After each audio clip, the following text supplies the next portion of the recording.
ভগবান, তুমি আগের জন্মে তোমরা দুজন কৃষ্ণী আর সুতাপা ছিলে, তোমরা অনেক কঠোর ভাবে তপস্যা করেছিলে।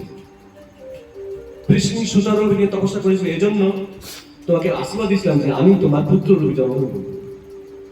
এর জন্য আমি তোমার কাছে আসছি। দেখুন, ভগবান তাকে বলে দিয়েছেন বাবা মাকে, আমি কেন আসি তোমার কাছে।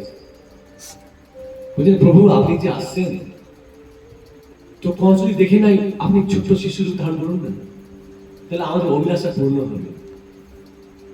ঠিক আছে, নইলে ভগবান সেদিনই কষ্টকে শেষ করে দিত।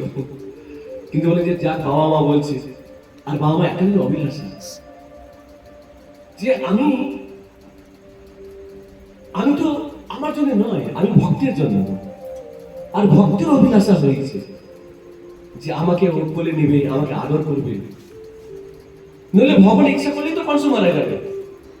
কিন্তু না, ভক্তকে আনন্দ দেওয়ার জন্য, গোপীদেরকে আনন্দ দেওয়ার জন্য, গোপ বালককে আনন্দ দেওয়ার জন্য উনি এই লীলাগুলো করছেন।